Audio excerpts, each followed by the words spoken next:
Welcome back to episode 105 of the Guardian Project podcast. I'm your host, Andy, and for this show, I have said and done many things. Nice. I like that. That's good. And I'm your other host, Mike. And you know that new Storm Ooze legendary creature, Ave Progenitor Ooze? When you cast it, it's like the Storm God's like, Ave another one. Ave another one. Ave another one. Ave another one. Please listen carefully.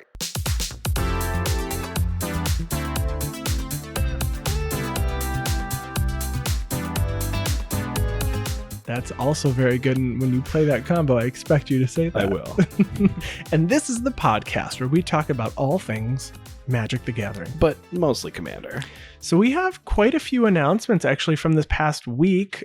We did see a banned and restricted announcement. And if you are a fan of Historic, Time Warp is now banned. Gone. Yeah. So in the recent Strixhaven Championship, 5 of the top 8 and all of the top 4 Historic decks were Jeskai turns, prominently featuring Time Warp. So it just had to go. Yeah. I know some people were talking about like Brainstorm being widely used throughout the format. Why aren't they hitting that? And it's because Brainstorm's not the problem. Yeah, the announcement says more broadly, the Strixhaven Championship Historic metagame was clearly dominated by blue-red based decks with Izzet Phoenix and Jeskai Control also proving to be both popular and successful. A lot of that discussion was centered around the Mystical Archive editions, Brainstorm most notably, and the addition of these cards is something that they've been monitoring closely. But they didn't really want to wait any longer. So if turns are the problem, let's take out the card that gives you the turns. That's right. So you can play Jeskai, whatever else is left it's after the turns. It's just called Jeskai. So good luck to all you Jeskai players out there. Yes. So next up on the list, we have Secret Lair Stranger Things, which is it was hinted at, geeked at Geeked Week. So it was geeked at, it was gawked at, geeked at, gawked at. They were gawking. It caused traffic on the road. We were gawking. As I hope don't read articles online while you're driving. Please don't do that. We don't condone this. We do not condone. Coyle makes seatbelts for a reason. So That's I guess right. if you are reading, just don't. Just don't do it. Just don't do it. So Netflix Geeked Week happened where there was an announcement that there was a partnership with Secret Lair for Stranger Things. So if you've seen Stranger Things on Netflix and you Great show. like those characters, I know it's kind of based on Dungeons and Dragons concepts and some of the creatures that are in there. So, very fitting to come out during the Dungeons and Dragons set that we're going to see later this year. Do we think it's going to come out with that? It does. There's no announcement on when it's coming out, but it would make sense because there is like that heavy D&D focus right. in Stranger Things. The only problem I see with that is like after you buy Secret Lair, it takes months to get it. I mean, Valentine's Day, Secret Lair just arrived a few weeks ago. Right. So like they could announce this today and it would come out months after the D&D set, I feel like. Oh yeah, absolutely. So maybe they're going to announce it at the same time because that's when the hype is going to be. So what is 11 going to do? That's a good question. It's blood counters. Like the one image we have. So hopefully I hope it's 11 as a creature and not like 11's picture on a sorcery or something personally. Yeah. Where you can control something. Ooh, you could take control of something, or what if it's just unsummon? She's just gone back to the nether realm with you creature. I mean, I guess we don't beast. know if it's brand new. I would assume it is. Oh, that's right, because this is the whole expanded universe. This was the Universes first set Beyond. This is the first set that they talked about is going to be reprinted. Right. So I assume it's going to be a mechanically unique card. Mm-hmm, so I don't assume it's going to. I assume they're all going to be legendary creatures like the Walking Dead were. Right. I hope we get a Demogorgon. It would make sense. That would be cool. Do you think it'll be legendary, a Demogorgon?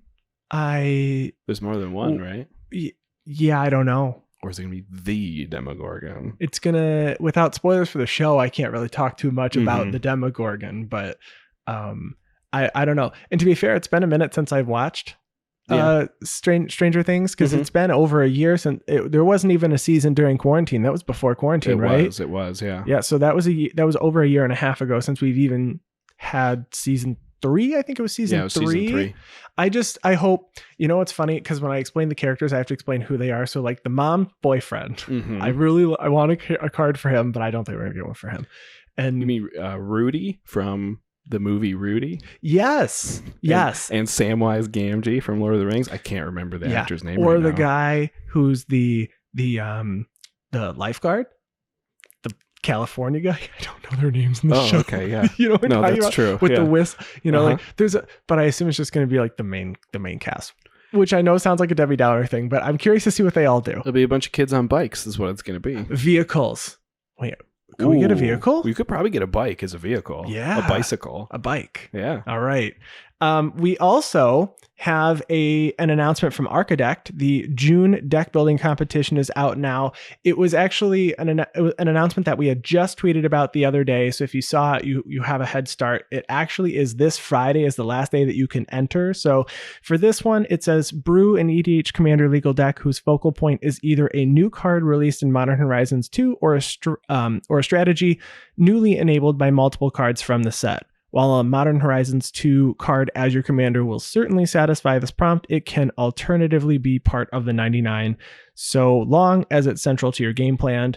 And as always, creativity is king. So I know you always enter these. Yes. A lot of folks on our Discord are very excited to submit their deck list. We've seen Lannis. You wanted to, I think you wanted to submit Ave, right? I do. I don't know if it's unique enough to win, but my only other option is Zervail, which I'm only adding 4 cards for Modern Horizons 2, which I don't think is significant enough to submit as a deck list. Yeah, hey, you got to try it. There's 3 winners. Maybe I'll submit more than one deck. Yeah. So if you're interested in that, the deck lists are due at 9 p.m. Eastern time this Friday, June 18th, 2021. You do have to reply to their announcement tweet, so you have to be on Twitter. It's just that's the easiest way for them to get out there from that Architect account with a link to your deck on Architect. So good luck to everyone entering. Good luck. In other deck building news, we have some updates to one of our favorite card search engines, Scryfall. So Scryfall runs a program called the Tagger Project on Scryfall Tagger, which was a separate website where users could go in and add tags to cards based on artwork or based on themes, based on nicknames for types of cards and everything. We made decks for a stream with Tap That MTG probably 6 months ago now. I had a bent knees theme and you played people yelling and screaming, which, by the way, we should return to that sometime because someone made the suggestion to me that if you haven't updated that since Kaldheim, I bet Kaldheim has a lot of people yelling and screaming. We should. And we use Tagger to find all of those things. Yes. And we tagged all of our cards. Yes. So now you're going to be able to use Scryfall.com, the actual Scryfall website itself, and use these specific tags. I'm not really sure if they are supported in the advanced searching mechanism yet. So you're going to have to learn how to use some of the tags in the search engine, but by using art : and then whatever you're looking for in art, you'll be able to find things with hats in them or squirrels in the artwork or anything. But like I said before, also nicknames for some types of cards. Function is also a tag you're going to be able to use. So you can function to find tutors, which is the one that I used. So Scryfall continuing to be the best database site. And they're hilarious on pre-release when there's a card in another language and no one knows how to translate it, and they're just like, we'll just put this name up there. Person standing in the back. Yes. Very, very fun. I am looking forward to using these to find cards like tutors. I mean, that's really easy. Just generic tutor for this, tutor, so. And then we also had our Modern Horizons pre-release this past week, so we're going to spend a few minutes talking about that. My pool was pretty meh, honestly. I made a green-white deck. The actual synergy and the strategy behind green-white in limited is supposed to be +1/+1 counters, and I only had like 3 or 4 cards that really cared about that. But squirrels were really easy to do, just with what I made. So squirrels were pretty rampant in our group of 6 that did the pre-release. I think more than half of us had squirrels in our decks, and I did get some games in I think I had 7 squirrels and a Gilder Bairn. That's the name. The name that you sack a token. Yeah, 1/2 sack a token, get +2/+2 till end of turn. And it had a counter on it, and then I had the card that gives it trample if there's a counter on it. So I sacked like all these squirrels. Still didn't win the game, but it was a lot of fun. Yeah. How was your pre-release? I had the ability to build 2 completely separate decks in my pre-release and decided to use one of those decks as my sideboard, which was cool. So I built Black Red Madness, Black Red Discard. Yeah. Which I pulled a Chainer Nightmare Adept, which is amazing in limited. It's never been in limited before. It was in a Commander Precon. So highly recommend if you like have that in a draft or something to draft that as a bomb card. And then my other deck was a green, white, blue enchantments deck because I pulled that legendary green, white creature enchantment. Whenever you cast an enchantment spell, you draw a card and gain 1 life. Sithis. Something hand. Sithis with the hand. But most of my enchantments were actually in blue, like the 1 blue to give a creature -3/-0 or something, an aura. I won 2 games with the Rakdos deck, won 2 games with the Bant deck, and then in the third round I ended up losing. Couldn't figure out which one to go. A lot of graveyard hate. Turok's in that Canticle got cast on me every game that it could have been, which is you reveal your hand, they make you discard 1, and then you also discard a card at random. Feels real bad. Oh yeah. When they take the 2 good cards, you're like, well. Well, crap. But I did open a Solitude, which is the mythic white, which has Path to Exile for evokes, Swords to Plowshare. Swords to Plowshare. It's all I know is it exiles. It's the gain life. Yeah. So that was cool. I got a Gaia's Will and the Replenish. So I got 2 suspend cards. Not so hot and limited. I mean, I guess they're cool if you can make it that far. I'll be honest. I had a Gargadon in my limited pool in my Rakdos one. That one might be the best suspend card in limited. Yeah. Yeah. It's 4 turns and then you get a 7/5 with trample or something for 2 mana. Yeah, it's pretty good. Yeah. It's pretty good. Well, before we continue with what we're talking about this week, we want to thank all of our patrons. Thank you so much for all of your support. If you would like to become a patron, you can head to patreon.com/theguardianprojectpod. Just /Guardian Project Pod. And if you're looking for another way to support the podcast, whatever platform you are listening to the podcast on now, if you could like, comment, subscribe, rate, follow. If you are listening on YouTube, you can hit that bell icon and get notifications whenever we release new videos on our YouTube channel. So please do so. We love interacting in the comment section of our videos, so leave some comments. We also got some new tokens in the mail. So we're testing it out. We actually got plastic tokens. So those of you who have our tokens already, we're trying out some new materials to see if we can get them to actually be full dry erase front and back. These look to be promising, so we got to try them out for a couple more weeks before we order some more. Yeah, happy with the quality, but some minor flaws. Yes, they're not perfect yet. Things we want to change on them. And we will not give you sub perfect tokens. Sub perfect. Under perfect, less than.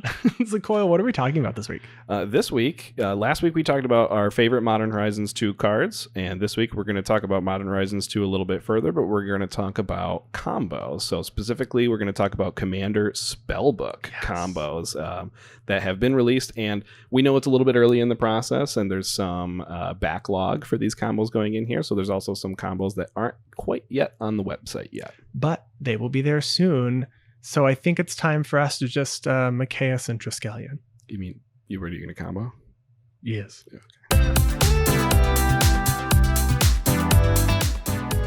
All right, so we're talking about combos this week. And specifically, I want to start, I guess, with a combo that I referenced last week that I didn't go too deep into because it's related to that commander that I wanted to build. So I said I wanted to build Zabaz, the Glimmer Wasp. So we're going to go through a bunch of these combos here today. And this is a 4-card combo, and it's done in colorless, and it's also very affordable. I mean, for the most part, it's really affordable. So this is Zabaz, the Glimmer Wasp, Mystic Forge, Ashnod's Altar, and Arcbound Reclaimer. Okay, so Zabaz, the Glimmer Wasp, is an insect with modular. It says if a modular triggered ability would put 1 or more +1/+1 counters on a creature you control, that many +1/+1 counters +1 are put on to that creature instead. The next card here is Arcbound Reclaimer, a 0/0 golem for 4 that says remove a +1/+1 counter from Arcbound Reclaimer, put target artifact card from your graveyard on top of your library, and it has modular too. So you get 2 +1/+1 counters when it enters the battlefield. Mystic Forge is an artifact from M20. You may look at the top card of your library at any time. You may cast the top card of your library if it's an artifact card or a colorless non-land card. You can tap it to pay 1 life, exile the top card of your library, it costs 4. And then Ashnod's Altar is an artifact that costs 3, and it says sacrifice a creature to add 2 colorless to your mana pool. So the combo works like this. You just have all 4 out on the battlefield, which can happen pretty easily. I mean, I guess you're not necessarily tutoring for this. I mean, you could if you wanted. But so you're going to activate Ashnod's Altar, sacrificing Zabaz, which is your commander. I mean, likely for this, then you'll have to find 3 cards. Right. Zabaz is going to put a +1/+1 counter on the Reclaimer, so now it has 3 counters on it. You're going to activate the Reclaimer by removing a +1 counter from it to put Zabaz from your graveyard on top of your library. Zabaz only costs 1, so you're going to use that mana. You're going to use 1 mana and cast Zabaz, and then you're just going to rinse and repeat. So this has infinite enter the battlefield triggers, infinite leaves the battlefield, infinite storm, and infinite colorless mana. That's right. So if you have something to do with all your colorless mana, go to town. Yeah, and I guess if you're only looking for the death and ETB triggers, you could use Phyrexian Altar as well, since you only need 1 mana to complete the loop, but then you won't have infinite mana. That's true. Yeah. So maybe there's some other things like cost reduction spells. And since you're in red, you could add like Reckless Fireweaver, because when an artifact enters, so you make it 5, you deal a damage. Reckless Fireweaver may in fact come up with some other combos we're going to talk about today. It's pretty good card. It's just really good. So there is a combo with Zabaz, and none of these cards are crazy expensive. Ashnod's Altar might be the most of all of these, and it's what, $5-6 now, or is it more? It's probably like $10. Is it like $10 now? Yeah, I think so. So it's relatively priced, depending on your budget, and I hope to see it out there. Absolutely, yeah. And like you said, you can definitely tutor up these pieces in the Boros colors. So yep. All right, so the next combo is everyone's favorite 5-color commander from Modern Horizons 2, and that's Garth the One-Eye. So Garth the One-Eye is a human wizard 5/5 for Wooburg, white, blue, black, red, green. That says you can tap it and you choose a card that has not been chosen yet, and you can cast that card. You have Shivan Dragon, you have Black Lotus, Brain Geyser, and Regrowth. Is there one more? Sorry, I can't read it on my screen right now because I'm. Did we list all 5? Yep, we did. Okay. Terror.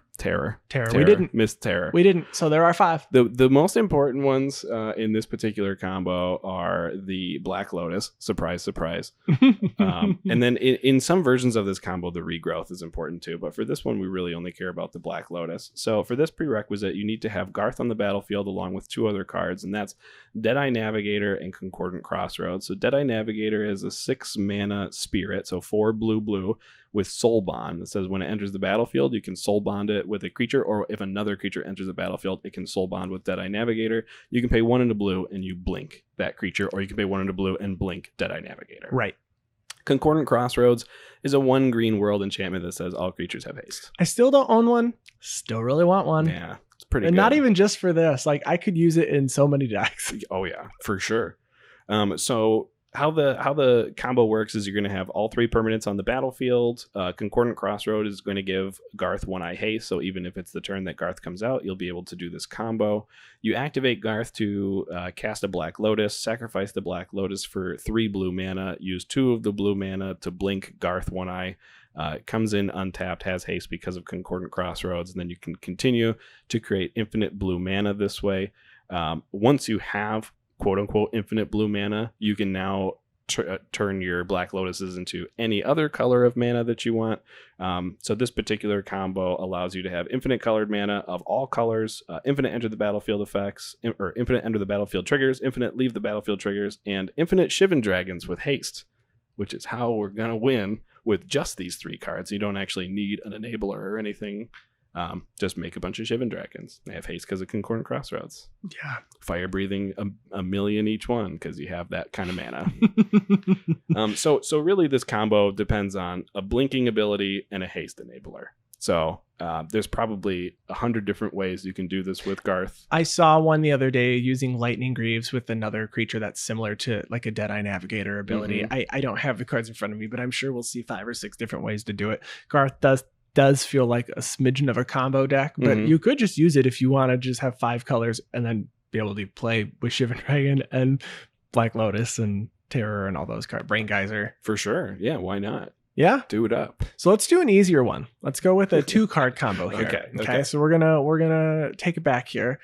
New card that I'm planning to put in a coins deck. This is Tavern Scoundrel. So Tavern Scoundrel is a 1/3 human rogue for 1 and a red that says whenever you win a coin flip, create 2 treasures. And it also has pay 1, tap it, sack another permanent to flip a coin. But that's not the most important part of this. It's just the flipping a coin in general. So if you're playing just with Zyndersplit and Okan, you flip a coin until you lose a flip when you go to combat for each of them. So you might just inherently win 2 or 3 flips, which means you might make 4 to 6 treasures, which I like that this is create 2 treasures and not even just 1. That's great. Thank you. I think it's because it's built for a limited environment where like then you can sacrifice one of the treasures and try to get 2 more out of it. And so you're like playing a game of chance. Yeah, that's cool. Yeah. That's cool. But if you play it with another card that goes infinite with Zyndersplit and Okan, Frenetic Ifrit, which is a creature, it's an Ifrit, a 2/1 with flying for 1, a blue and a red that says pay 0, flip a coin. If you win the flip, Frenetic Ifrit phases out. If you lose the flip, sacrifice Frenetic Ifrit. I am impressed. I did not actually get a tongue twister there because I was really expecting to mess that up. So the way that this works is you do have to stack all of them immediately because you can't just flip one, because if it phases out, you can't respond to it. It's gone. So you just decide the number of coins you plan to flip. You can just say I flip 1,000,000 coins and then just make them. You're going to likely make how your table's going to say, if statistically, if you even want to say half the time you're going to get it, you're going to make half that amount times 2 for treasures. So, you've made infinite mana with Frenetic Ifrit. That's right. That's it. You've just, those 2 cards make infinite mana. And if you're playing coin flips and you're already playing Frenetic Ifrit and you just draw a bunch of cards with Zyndersplit, you're good to go. But it's nice that you have the mana because Zyndersplit and Okan really are expensive cards CMC wise. They are not cheap commanders. And then you can cast spells now instead of trying to just get in with Okan and Trample. You might just be able to cast your other spells now, like a Fling.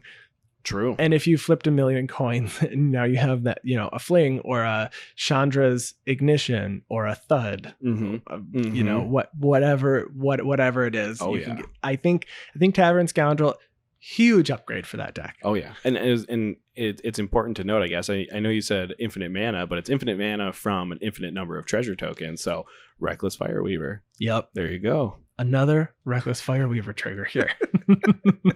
Okay, so I know you just did a simple one, but I want to do I think it's simple. Maybe it's more simple than I think, but it's a 4-card combo. Okay. This is a 4-card combo in 4 colors, so white, blue, black, and green. So no red. Involving, forget red. In our new card here that we're involving is Academy Manufactor. Amazing card, and we're going to talk about this in more than just I'll do the next combo with that card next then. Yeah, okay. So Academy Manufactor costs 3 mana. It's an artifact creature assembly worker. Says if you would create a clue, food, or treasure token, instead create 1 of each, and it's a 1/3. So this particular combo involving that card is using Tamio's Journal to create clue tokens at our upkeep. So Tamio's Journal is a 5-mana legendary artifact. This is the beginning of your upkeep. Investigate. You can tap it and sacrifice 3 clues. It doesn't say 3 clue tokens, just 3 clues, because clues are on creatures now too. Search your library for a card and put that card into your hand, then shuffle your library. We don't really care about that second part. We just care that we're going to be creating a clue token. I'm going to keep saying clue token. How many tokens does this combo make? We're going to make a clue token at our upkeep every single turn, which with Academy Manufactor is going to make a clue, a food, and a treasure token. Yes. We're going to use an enchantment such as Doubling Season in order to double all of our tokens that we're going to get. Okay. Obviously, there's more than just Doubling Season that you can run in this slot, but this is allowing us to get 6 tokens at our upkeep. So we could run an Anointed Procession here. You could run an Anointed Procession. You could run a Parallel Lives. Parallel Lives does tokens as well? Mm-hmm. Yeah. Mm-hmm. It does tokens. Yeah, that's the whole point. That's the whole point. Primal Vigor, and then I don't know what else after that, though. But either way, we're going to need 6 tokens. Actually, we really only need 5, but with 6 tokens and a Time Sieve, which is for a blue-black for a blue and a black, you get an artifact that says tap it, sacrifice 5 artifacts, take an extra turn after this one. So by sacrificing 5 of these artifacts, we'll be able to take an extra turn. And at our upkeep at our next turn, we'll make 6 artifacts and we'll sacrifice 5 of them to take another extra turn. So this way we're going to be creating infinite turns, infinite treasure tokens, infinite food tokens, and infinite clue tokens, because we can choose which one token we leave behind that we're not sacrificing to the time sieve. So with these 4 particular cards, we should be able to draw our entire deck, gain infinite amount of life, and then have infinite mana as well at the end. So if you don't win after that, that's on you. You got to build your deck a little bit differently. Yeah, just change it up a bit. Mm-hmm. So let's stay on Academy Manufactor for a minute. Sure. But instead we're going to change everything else out. Oh, okay. And this time, so I worked actually, it was really fun. I collaborated on this combo with the folks in the Commander Spellbook Discord. There was discussion going around about Underworld Cookbook and the card Oval Chase Daredevil and how that could maybe become some sort of a combo. So the Underworld Cookbook is an artifact for 1 that says tap, discard a card, create a food token, pay 4, tap, sacrifice the cookbook to return a creature from your graveyard to your hand. And then Oval Chase Daredevil is a card that originally came out in the Kaladesh block. It is a 4/2 human pilot for 3 and a black. And it says whenever an artifact enters the battlefield under your control, you may return Oval Chase Daredevil from your graveyard to your hand. Okay. Academy Manufactor, as you mentioned, if you would create a clue, food, or a treasure instead, you're going to create 1 of each. So here, what you would do is you would tap the Underworld Cookbook to create a food. The Oval Chase Daredevil is what you discarded to make that food to the cookbook. The Oval Chase Daredevil is going to see a food enter and come back to your hand. Now, you need to be able to untap it, but you kind of need a couple of artifacts to do that. So if the Academy Manufactor's out, instead of just making a food, you're going to make a clue, a food, and a treasure. So now you've got the Oval Chase Daredevil coming back to your hand, but you can't untap the cookbook yet. Mm-hmm. The cookbook can be untapped by Clock of Omens. So Clock of Omens says tap 2 untapped artifacts you control, untap target artifact. So you tap the cookbook and discard the Daredevil. With the Academy Manufactor out, instead of 1 food, you're going to make a food, a treasure, and a clue. So now you will tap 2 of those to untap your cookbook. And the Oval Chase Daredevil came back because those 3 clues came in. So now what you do is you decide the 2 you're going to tap and you leave 1 of them untapped. So you can tap a clue and a treasure and leave a food up, whatever. But essentially here you have infinite discard triggers, infinite return from graveyard to your hand triggers. I don't know if, Sir Conrad so yeah, it matters. Works really, really well because this is in black. In Tormod, really, too. Yep. You have a discard outlet for Asmarano, Mordecai the Nikoldakar, which is the commander that I really wanted to put this in, but it also really works well in Guillaume because green-black food, you can make infinite food here. But essentially you're getting infinite clues and food and treasures all untapped. Yeah. Because you just decide the 2 you're going to tap. So one of them is always untapped. So you just keep going. And I really want to play with this. Actually, funny enough, I had posted this and I had a listener actually send me a deck list of what they would build. Really solid deck list. I posted it in the Discord so people were able to look at it. Very expensive deck, but it's great. Yeah. Now with infinite foods, you can have Asmo pretty much board wipe then. By sacrificing 2 foods to do, as long as it's not indestructible. Is it 6 damage to target creature? Correct. The creature deals 6 damage to itself. Themselves, yeah. So the Asmore card says as long as you've discarded a card, you can pay black to cast it. So when it enters, you search your library for the cookbook, which is nice because the Daredevil doesn't have to be in your hand to start this combo. It can just be sitting in the graveyard. You do need it though, so don't get Bajuka bogged or rest in peace. Yeah, don't get ripped. Because this deck dies to rip. Sure does. This combo does. But yeah, sack 2 foods, target creature deals 6 damage to itself. So it is also a board wipe with Asmore and Guillaume.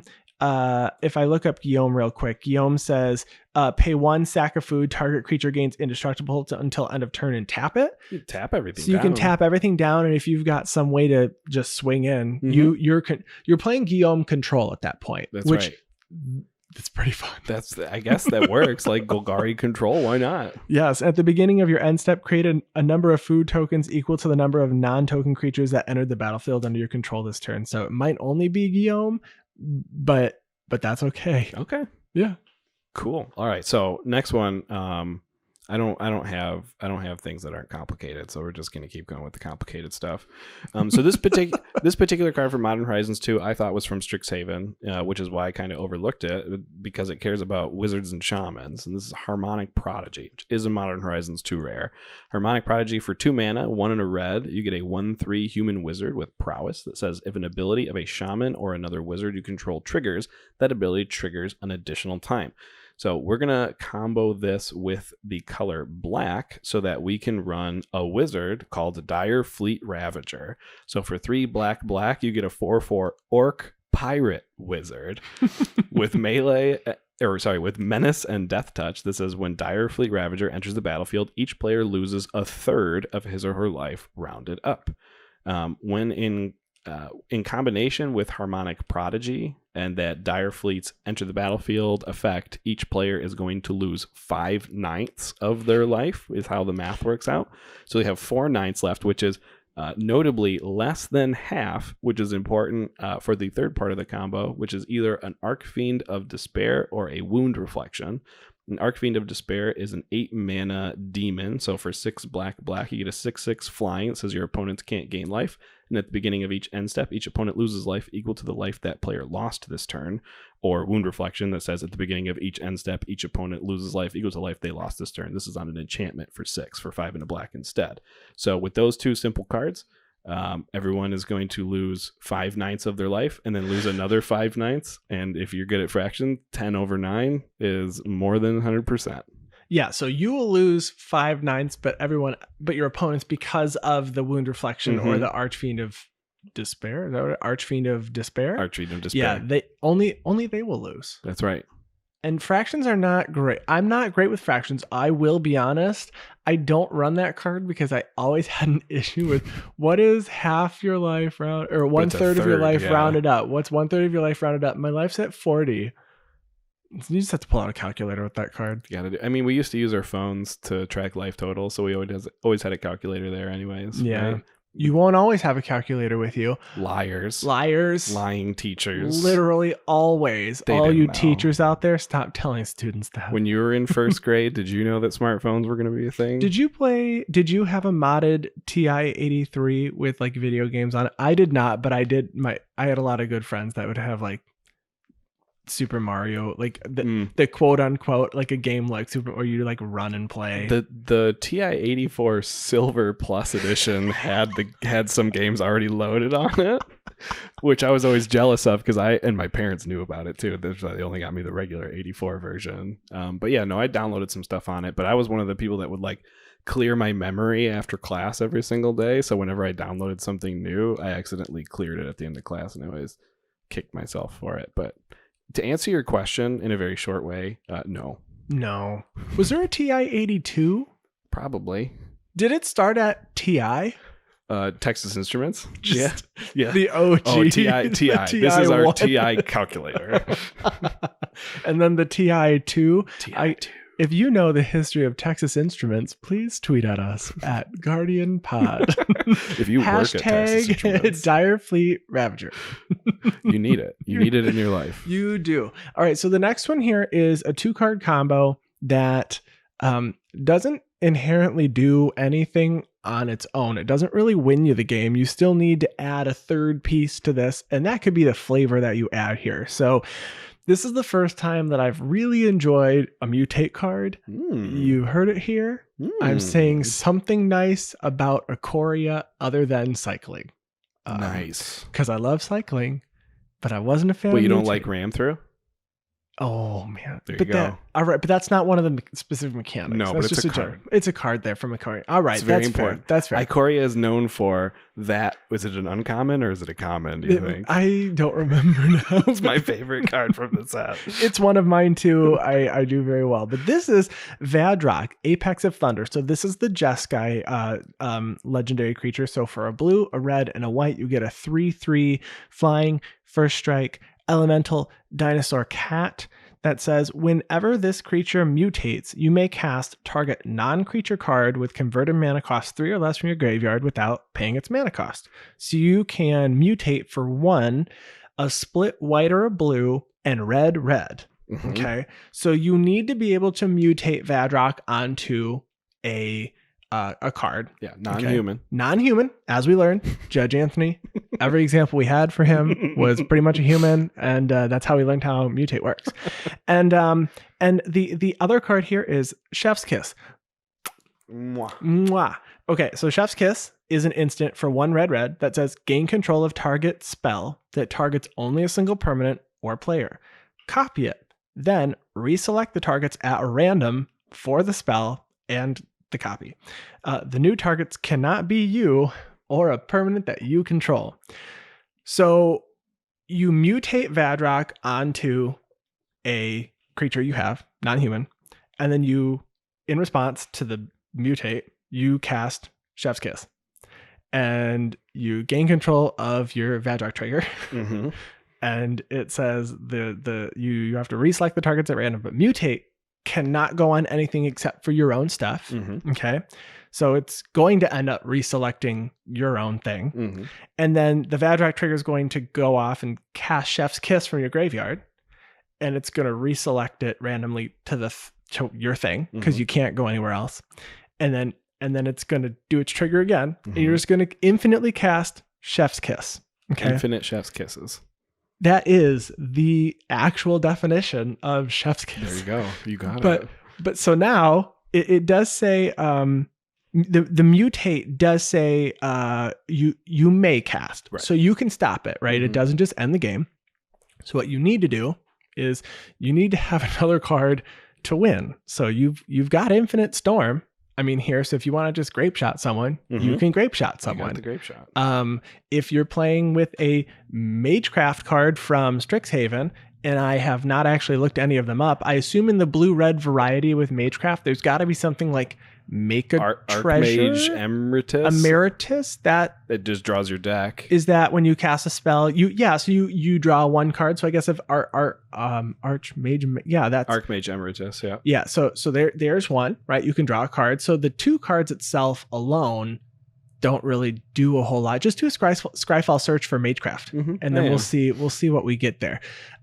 Because this one really intrigued me. I saw a lot of discussion online. This one is not quite yet onto Commander Spellbook, but I did confirm with Judge Chris before that we did have this correct, and this is actually how this works. You make infinite treasures with a Storm Kiln artist. Oh, yeah, okay. You can have an infinitely large, clever Luminancer. What does that one do? Clever Luminancer is the 1-mana 0/1 with Magecraft. Says whenever you cast or copy instant or sorcery spell, Clever Luminancer gets +2/+2 until end of turn. Okay. It's being seen playing some like Boros modern type of decks. All right.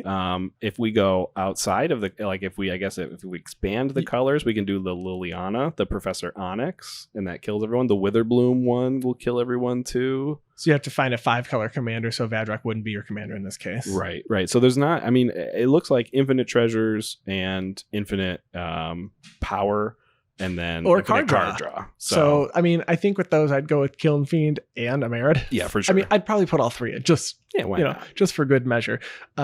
This would get me to build a Vadrock deck. There you go. Well, now you can build your Vadrock deck. This and Chef's Kiss. And then we could have a Mutate Knight.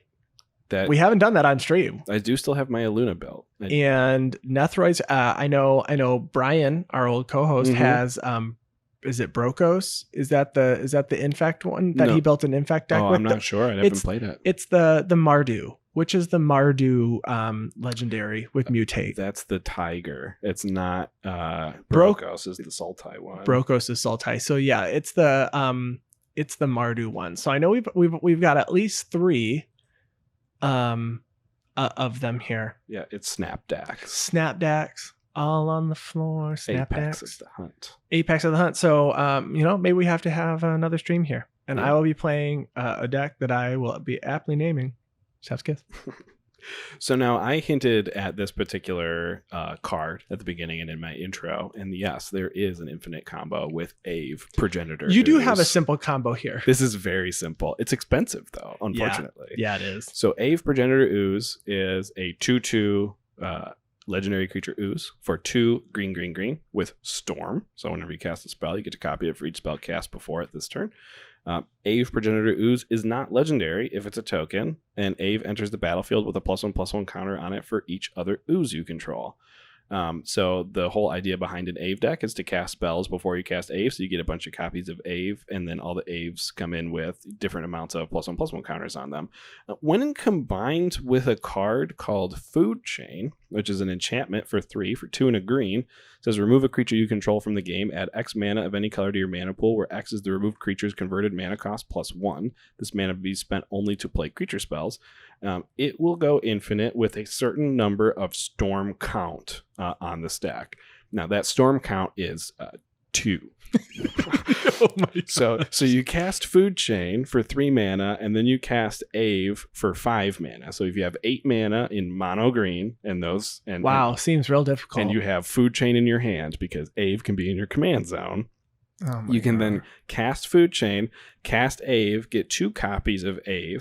You get to sacrifice both of those to your Food Chains for 12 mana total, which is enough to cast Ave again, now for 7, in which case you're going to get 3 Aves, which you can then sacrifice for 18 green mana. So you're going to be netting 6 green mana for every time you cast Ave, where you're only spending 2 extra for the commander attack. So I guess you're netting 4 green mana with every loop, being able to allow you to have not only infinite cast triggers and infinite green mana, but you're also going to have infinite copies of Ave, and then the biggest Ave will have an infinite number of +1/+1 counters on it. So highly recommend picking up a copy of Food Chain. The cheapest copy of Food Chain you can pick up right now off TCG Player is like $55 though, so I understand if it's out of your budget.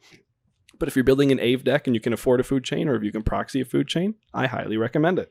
Yeah, we've been talking about Food Chain for a couple of weeks, even just off the show, and we just didn't own one. And Right. It's funny that neither of us even just have one. Well, a lot of just people, to try it out. a lot of people were immediately, they saw Thrasta, Tempest Roar, because that was released kind of before all the other Modern Horizons 2 cards, which also goes infinite with Food Chain. Yeah. So Turns out Food Chain's big good card. Food Chain's bonkers. That's very good.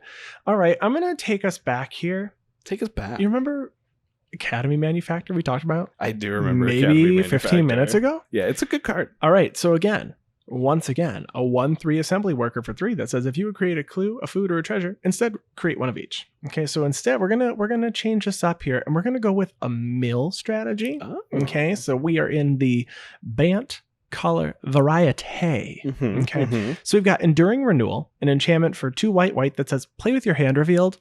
Normally, I would absolutely not suggest that, but here, let's go with it. Okay, let's go with it. If you would draw a card, reveal the top card of your library instead. If it's a creature card, put it into your graveyard, otherwise you draw a card. Whenever a creature is put into your graveyard from play, return it to your hand. Okay, so there's that. We have Wave Sifter, a 3/2 elemental creature from Modern Horizons 2 that says that costs 3, a green, and a blue. And it says flying, when it enters the battlefield, investigate twice. Oh, yeah. Okay. So instead of just you would make 2 clues, but with Academy Manufacturer, you make 2 clues, 2 treasures, 2 foods. Oh, yeah. But it has Evoke for green and blue. Okay. Mm-hmm. So Evoke says you may cast the spell for its Evoke cost. If you do, you sacrifice it immediately. You're still going to get the ETB effect, but you're just going to sacrifice it. Mm-hmm. Let's just combine that with Alter the Brood. When another permanent enters the battlefield under your control, each opponent puts the top card of their library into their graveyard. So what we're going to do here is Enduring Renewal says when a creature is put into your graveyard from play, return it to your hand. So you evoke the Wave Sifter, so it's immediately going to die. When it dies, you're going to put it back in your hand because of the Enduring Renewal. But when it entered, you made 2 of each of those clues, a food, and a treasure. Mm-hmm. You're going to use the treasures just to infinitely evoke it, and you're just going to mill your opponents out. That's pretty good. It's very cool. It's very cool. I mean, the number of people that see Enduring Renewal play, I don't think there's many. I'm not one of them. That's for sure. Literally, I didn't know about this card until we were looking for combos. This card was printed in Ice Age, and then once again in Time Spiral Remastered. Oh yeah.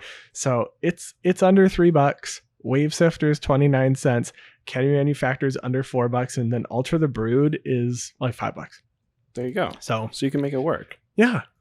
All right. So I know Academy Manufactor. I think we should just continue with Academy Manufactor one more time. Okay, let's do it again.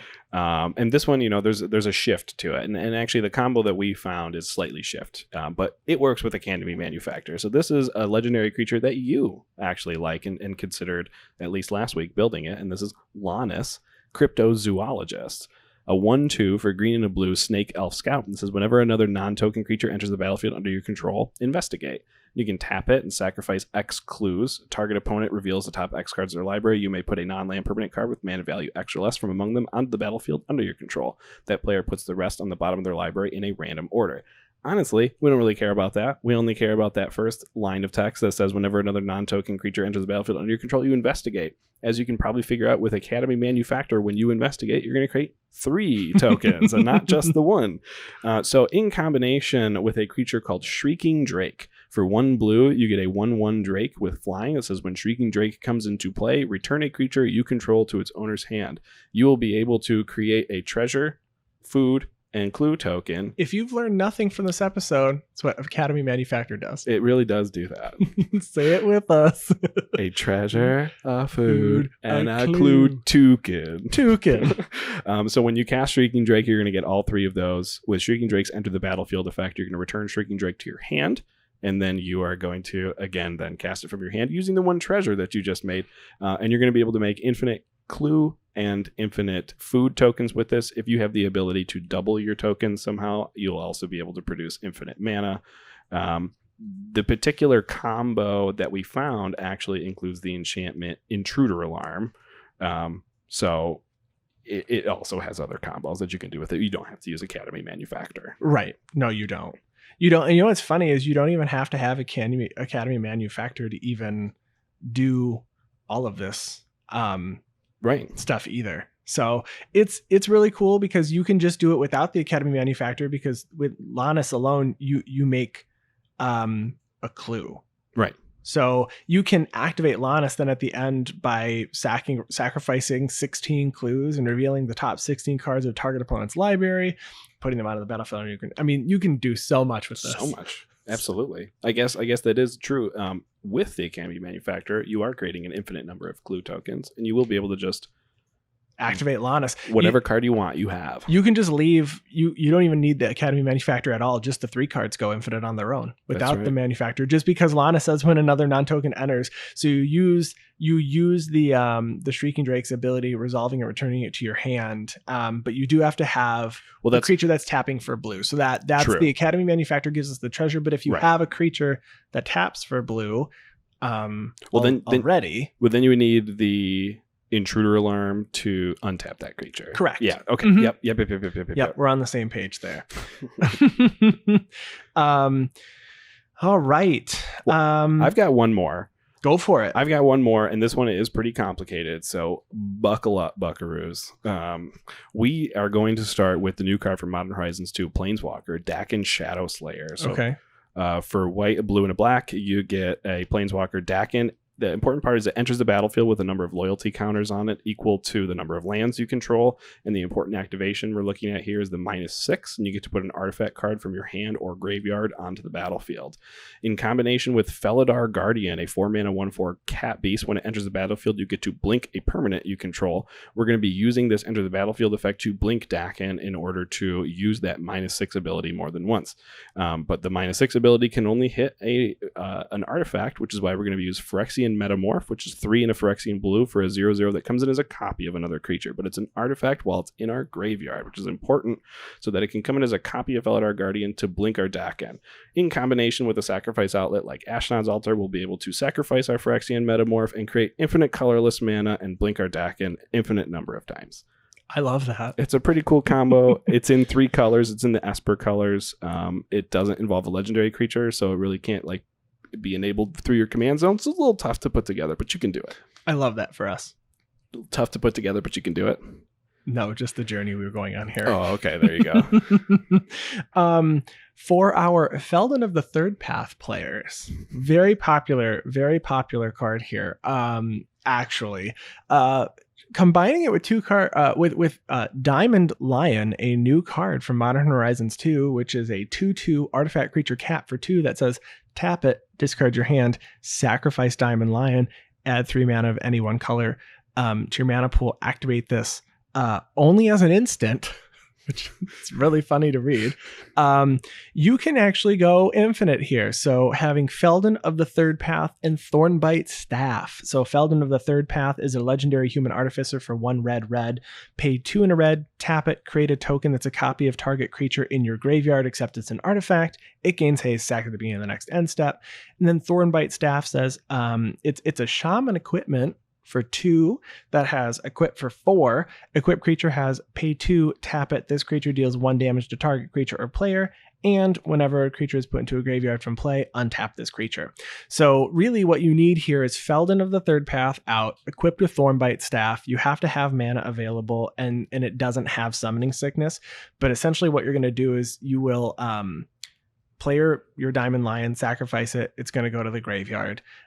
You're going to activate Feldon of the Third Path by paying 3, creating a copy token of Diamond Lion, and then activating the Diamond Lion to get 3 red mana. Thornbite Staff is going to trigger, which is going to untap Feldon, and so you can just rinse and repeat by making infinite Diamond Lion creature tokens. So if you combine that with cards like Impact Tremors, Perforos God of the Forge, Reckless Fireweaver again, Warstorm Surge, Terror of the Peaks, Pandemonium, Stalking Vengeance, Vicious Shadows, Hissing, Iguanar, or Alter the Brood.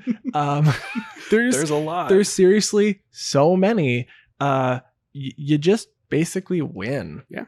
Infinite with all death. of these. Yeah, infinite damage, infinite death, and ETB triggers for sure. With all of them, with all of those. Yeah, it's crazy. Yeah, and the other combo that I know a lot of people are talking about is more in the green colors. Yeah. And that is with the new cards Herd Baloth and Scurry Oak. Individually, they're kind of doing the same thing. So Herd Baloth is a 5 mana 4/4 beast for 3 green that says whenever 1 or more +1/+1 counters are put on Herd Baloth, you may create a 4/4 green beast creature token.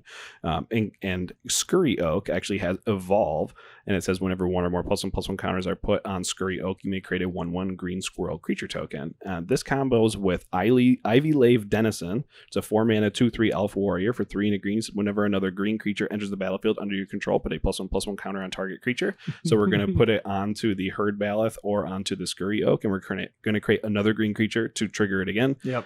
Creating infinite creature tokens, infinite ETBs, and infinite +1/+1 counters. Add a Concordant Crossroads and go to town. There you go, and you win. You can also do this with a Cather's Crusade, because whenever a creature comes in, you put a +1/+1 counter on all of your creatures, and then that one actually goes infinite to the point where you can't stop it, so you got to be careful there. That's always fun to see happen too, though, where you're like, oops, I win. No, but you don't win. Oops, it's a tie. Oops, it is a tie. So there's plenty more combos here. There's going to be a lot added to the website. If there's a combo that you have found or you're excited to play that we didn't talk about, we would love to hear from you. So email us or tweet at us. Whatever you need, join the Discord and message us. You can add us there as well. We want to hear about the combos because we love them. And I really like doing this episode after all these new sets come out. It's always because fun. It shows me the 15 decks I need to build and try and then take apart immediately just to say that I've done it. But that's it for this week. So we want to thank you all for listening. If you want to contact us, you can find our podcast online at theguardianprojectpodcast.com. You can find our social media on Twitter at GuardianPod and our gameplay videos at youtube.com/theguardianproject. Or you can email us at guardianprojectpod@gmail.com. I'm on Twitter at ATFlory. And I'm on Twitter at WormCoilEngine. And of course, we want to give a special thanks to our editor and producer, Ryan Nichols. Thank you so much, fwam to you. And we want to give a thank you to Chris Wolf, our graphic designer. A good old fwam to you as well. Thank you very much for all that you do for the podcast. We appreciate it a lot. And to all you listeners, we will talk to you next week. Goodbye. Bye-bye.